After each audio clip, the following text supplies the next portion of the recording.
नमस्कार बच्चों, मैं हूं Ishwar Solanki, biology faculty of medical शिक्षा वाला। पिछले सेशन में हमने स्टार्ट करी ह्यूमन फिजियो। उसका एक क्वेश्चन हमने देखा था, बेहतरीन क्वेश्चन। अगर आपने नहीं देखा है तो अभी प्लेलिस्ट पर जाइए और उस क्वेश्चन को देखिए। चलिए, आज के सेशन में मैं लेके आया हूं ह्यूमन फिजियो का एक और बेहतरीन सवाल। चलिए सॉल्व करते हैं।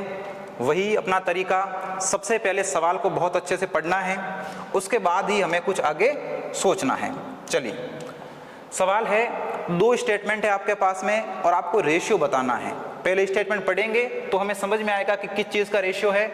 लिखा है एवरी 100 ml ऑक्सीजनेटेड ब्लड, यानी हर एक 100 ml ऑक्सीजनेटेड का मतलब जिसके अंदर क्या हो, ऑक्सीजन का अमाउंट बहुत ज़्यादा हो। ऑक्सीजन का अमाउंट क्या हो, बहुत ज़्यादा हो। और कंपेरेटिवली बात करें तो CO2 का अमाउंट बहुत कम हो, उसको क्या कहते हैं अपन, ऑक्सीजनेटेड ब्लड। तो हर एक 100 ml ऑक्सीजनेटेड ब्लड डिलीवर कर सकता है, डिलीवर कर सकता है। ये हमें डाटा नहीं दे रखा, इसकी जगह हमने दे रखा है P, यानी P ml डिलीवर कर सकता है। किसको डिलीवर करेगा, ऑक्सीजन को, और किसको करेगा, टिश्यू को, अंडर नॉर्मल फिजियोलॉजिकल कंडीशन की बात कर रहा है। यानी सीधा सा मतलब है कि जब हम ज़्यादा कोई फिजियोलॉजिकल एक्टिविटी नहीं करते हैं तब ईच 100 ml यानी हर 100 ml ऑक्सीजनेटेड ब्लड के थ्रू P ml, डाटा नहीं दे रखा है, हमें खुद इस बात का अंदाजा लगाना है कि डाटा P की जगह क्या आएगा। ठीक है, तो सबसे पहले मैं यहाँ लिख देता हूँ P। अब अपने को पता है NCERT में साफ साफ इस चीज़ को लिखा गया है कि हर एक 100 ml ऑक्सीजनेटेड ब्लड टिश्यू को 5 ml ऑक्सीजन प्रोवाइड करता है अंडर नॉर्मल फिजियोलॉजिकल कंडीशन के अंदर। अगर हैवी एक्सरसाइज की बात करेंगे तो 5 की जगह फिर कितना करेगा सर, 15 ml करेगा। ठीक है, चलिए, तो P की वैल्यू अपने पास है।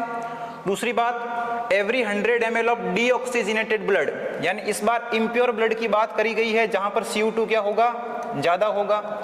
ये डिलीवर करता है अप्रोक्सीमेटली Q ml, यानी Q का डाटा आपने को देखना है, और किसको करेगा, एल्वलाई को।